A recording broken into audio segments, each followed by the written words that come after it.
देखो हमारे यहाँ डिवोर्स रेट जो है वो सिर्फ 1% है और खुश हो जाते हैं कि हम लोग तो फिर इनसे बेहतर हैं। पढ़ा लिखा बेवकूफ़। पढ़ा लिखा बेवकूफ।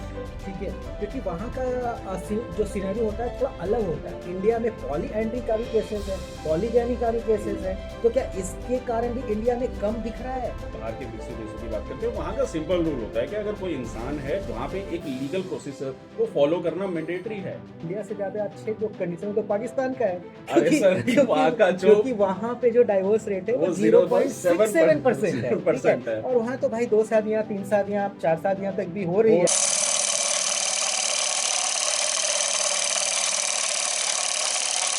पिछले कुछ सालों से इंडिया में अगर देखा जाए तो डाइवोर्स की केसेस का जो रेशियो है वो बहुत ज्यादा दिख रहा है। बहुत ज्यादा आप देख रहे होंगे न्यूज में भी और मीडिया में भी या सोशल मीडिया पे भी या अपने आसपास में भी अगर आप एक्सपीरियंस करेंगे तो डाइवोर्स का जो केसेस है वो आपको बहुत बढ़ता हुआ दिखेगा। लेकिन अगर बात किया जाए डेटा का, आंकड़े का, फैक्ट्स और फिगर्स का, तो उसमें जब देखेंगे तो इंडिया का जो डाइवोर्स रेट दिखेगा वो आपको सिर्फ 1% दिखेगा। अब सिर्फ 1% इंडिया का है और दूसरे कंट्रीज का भाई इंडिया से बहुत ही ज्यादा है। तो चलिए आज हम लोग जानते हैं कि इस 1% के पीछे का कारण क्या है और जो आपको आंकड़ा दिख रहा है क्या वो वाकई में इतना ही है या इसके बियॉन्ड भी कुछ और है। तो बताइए कि ये क्या सिनेरियो है, 1% ही क्यों और 1% का डेटा कितना हो सकता है as compared to another countries. देखिए अपने देश में ना सर एक बड़ी समस्या है, अपनी कमी को छुपाने के लिए ना लोग अक्सर क्या करते हैं, दूसरों के मत्थे मंड देना है कि वो हमसे देखिए कितने बेकार है और हम कितने बेहतर हैं। अब रियलिटी और फैक्ट की बात करता हूँ मैं सीधा स्ट्रेट फॉरवर्ड। देखिए इंडिया में डिवोर्स रेट की अगर मैं बात करूँ तो कहा जाता है कि 1% है। और विकसित देश यानी कि जो डेवलप कंट्रीज है जैसे कि फ्रांस हुआ, जापान हुआ, अमेरिका हुआ, यहाँ के जो अप्रोक्सीमेट आंकड़े हैं वो बताए जाते हैं 35%, 55% जैसे फ्रांस का बताते हैं, 35% जैसे कि जापान का बताते हैं। तो अब इंडिया वाले कंपेयर करते हैं कि देखो हमारे यहाँ डिवोर्स रेट जो है वो सिर्फ 1% है और खुश हो जाते हैं कि हम लोग तो फिर इनसे बेहतर हैं। पढ़ा लिखा बेवकूफ। पढ़ा लिखा बेवकूफ।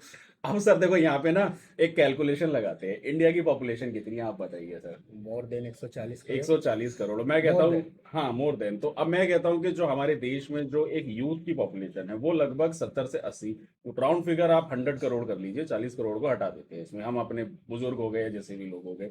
100 करोड़ का 1% कितना हुआ? 100 करोड़, 1 करोड़। 1 करोड़। अब आ जाते हैं इन विकसित देशों में, वहां की पॉपुलेशन ज्यादा नहीं है, वहां की पॉपुलेशन की बात करें तो कहीं 6 करोड़, कहीं 7 करोड़, कहीं 5 करोड़, इस तरह की पॉपुलेशन है। अब उनका 35 और 40% करेंगे तो वो कितना बैठेगा? लगभग 2 करोड़, 1.5 करोड़, 2.5 करोड़। अब 1 करोड़ 2 करोड़ का जो कनेक्शन है, जो फिगर है, अगर आप उसको थोड़ा सा समझे यहाँ पे, तो क्या इसका मतलब इंडिया डेवलप है या इंडिया बेटर है बाकी देशों से? तो डिवोर्स बहुत बहुत ही रेट इंटरेस्टिंग फिगर है ये। तो सर मेरा यहाँ पे ये कहना है कि हम लोग इस तरीके से बातें बना देते हैं। अब इंडिया के आधार पे आ जाते हैं कि अगर 1 करोड़ लोग डिवोर्स में इंडल्ज हैं, चाहे उसमें फिर कोई फेक केस किसी भी तरीके का लगा देता है, फेक है 498A का लगा देता है, जब ये सारे सिनेरियो क्रिएट होते हैं हमारे देश में 1 करोड़ लोग, तो कहने का मतलब ये है कि इस तरीके से लोग जब इतना ज्यादा पॉपुलेशन में इतने ज्यादा, 1 करोड़ कोई छोटा फिगर नहीं होता, 1 करोड़ के आधार पे लोग जो है डिवोर्स में फेस कर रहे हैं। और बाकी देशों से लोग कह देते हैं कि more develop country so more divorce rate and low. कुल मिलाकर कहने की बात यह है कि जो परसेंटेज दिख रहा है उस पर ध्यान ना दीजिए, यहाँ का भी जो सिनेरियो है बहुत ही खराब है। लेकिन मेरा एक सवाल यहाँ पे और आता है हाँ। कि 1% डाइवोर्स रेट तो वो हुआ जो रजिस्टर्ड है, ठीक है। दूसरे कंट्रीज का अगर बात किया जाए तो उनके पास जो रजिस्टर्ड केसेस हैं उनके अकॉर्डिंग आ रहा है, इंडिया में जो रजिस्टर्ड केसेस हैं उनके अकॉर्डिंग यहाँ पे 1% आ रहा है। लेकिन क्या इंडिया में जो 1% है उतना ही डाइवोर्स या सेपरेशन है as compared to other countries?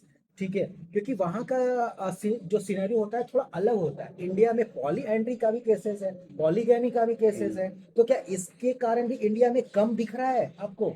तो सर देखो यहाँ पे ना एक बहुत छोटी सी बात है, इंडिया का सबसे बड़ा प्रॉब्लम ये है लोग रजिस्ट्रेशन, गवर्नमेंट रूल्स, क्योंकि हमारी ब्यूरोक्रेसी में इतने ज्यादा लूप होल्स हैं कि लोग जाने से घबराते हैं कि हम लोग वहां जाएंगे रजिस्टर कराएंगे। तो इंडिया में अनरजिस्टर्ड लोग ज्यादा इन्वॉल्व है, ठीक है ना। अब डिवोर्स केसेस की अगर मैं जैसे बात करूं, जैसे हम बाहर के विकसित देशों की बात करते हैं, वहां का सिंपल रूल होता है कि अगर कोई इंसान है, जो इंसान किसी अगर से अपने सेपरेट होना पार्टनर है। सेपरेट होना है या वो लिव इन रिलेशनशिप में है, उसको अलग होना है या किसी और के साथ अपना रिश्ता कायम करना चाहता है, तो वहां पे एक लीगल प्रोसेस को फॉलो करना मैंडेटरी है।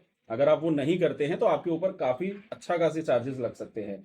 इंडिया में क्या हो रहा है? अभी जो आपने बात करी ना पॉलीगैमी की और पॉलीएंड्री की जो बात करी, यानी कि एक आदमी की दो महिला वाइफ हो गई या फिर एक महिला के दो पति हो गए, यहाँ पे जो हम extramarital affair भी सोशल बहुत रिफॉर्म ज्यादा जो हम चल रहा 18th है। सेंचुरी में हम लोगों ने हिस्ट्री में भी पढ़ा है, यहाँ पे ये कॉन्सेप्ट आज भी चल रहा है। लोग शादी हो गई है, पार्टनर से बन नहीं रही है और लोग फिर एक्स्ट्रा मैरिटल अफेयर चला रहे हैं। इवन लिव इन रिलेशनशिप्स हो गए, इन सब जगहों पे ये कॉन्सेप्ट और महिलाओं पे बहुत सारे केसेस में तो ऐसा भी है कि डाइवोर्स हुआ नहीं, लेकिन separate whole life, complete life वो लोग चले गए। चल ही तो रहा है। सरकार के पास उसका डेटा ही नहीं है, डेटा ही ये भी नहीं हमारे है, पास तो है। ये तो कह देना 1% को भी ध्यान में रखना सरासर बेवकूफी है कि बेवकूफी ही एक है। और 1% इंडिया में कोई प्राउड करने वाली बात नहीं है कि डिवोर्स रेट 1% बहुत कम है हमारे यहाँ, कि हमारे यहाँ लोग ज्यादा पढ़े लिखे नहीं है। जैसे बाहर की कंट्रीज में लोग पढ़े लिखे हैं, अपने राइट्स का ज्यादा नॉलेज है, तो इसीलिए वो लोग ज्यादा केस फाइल करते हैं। ऐसा बिल्कुल नहीं है, आंकड़े सेम ही है, पॉपुलेशन हर जगह एक जैसा ही हिसाब किताब चल नहीं। रहा तो है। अगर ऐसे देखा जाए तो फिर इंडिया से ज्यादा अच्छे जो कंडीशन तो पाकिस्तान का है, अरे सर, वहाँ का जो क्योंकि वहां पे जो डाइवोर्स रेट है वो 0.67% है, ठीक है। है, और वहां तो भाई 2 शादियां, 3 शादियां, 4 शादियां तक भी हो रही हो रही है। हैं। तो अगर उस हिसाब से अगर वहां डाइवोर्स ही लिया जाए तो सोचिए कि उनका रेट क्या होगा। हाँ। और अगर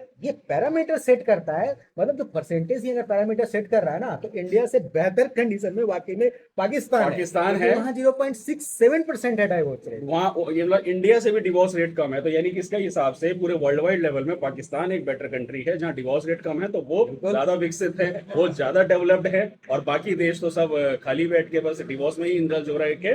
but on a serious note मैं इस बात पे कहना चाहूंगा कि डिवोर्स हमारे समाज का ना बड़ा एक सेंसिटिव मुद्दा है। जब डिवोर्स होता है तो उस डिवोर्स में दो लोग नहीं जूझते, दो परिवार जूझते हैं। तो ये प्राउडली कह देना कि 1% है, हम लोग तो आज भी बहुत अच्छे हैं, ये बिल्कुल सरासर गलत है। चाहे इंडिया हो, जापान हो, पाकिस्तान हो, कोई भी कंट्री हो, डिवोर्स एक सेंसिटिव मुद्दा है। और उसको एज अ टूल जो आज के जमाने में लोग यूज कर रहे हैं, as a fake cases, false cases लगा के, वो एकदम सरासर गलत है। तो समाज में जो यूथ है आज शादी कर रहा है, अगर करना है तो करें, और नहीं करना है तो बिल्कुल ना करें। और डिवोर्स जैसी अपवित्र चीजों को बीच में लाके अपनी लाइफ को स्पॉइल ना करें। तो कुल मिलाकर बात यह है कि कभी भी आप डेटा को देखकर खुश ना हो, जज ना करें, उसको एक पैरामीटर ना माने, उस डेटे के पीछे की जो सच्चाई है उसे भी समझने की कोशिश करें। और कतई ये प्राउड फील ना करें कि सारे डेवलप कंट्री से इंडिया का कंडीशन इस पार्टिकुलर केसेस में बहुत अच्छा है। Thank you so much. तो वीडियो पसंद आए तो वीडियो को लाइक करें, वीडियो में कमेंट करें आप लोगों का जो भी सजेशन है, और सब्सक्राइब नहीं करा है तो चैनल को सब्सक्राइब कर ले। तो आज की वीडियो में इतना ही, मिलते हैं अगले पॉडकास्ट और एक नए एपिसोड के साथ। आज के लिए इतना ही। Thank you very much. Thank you.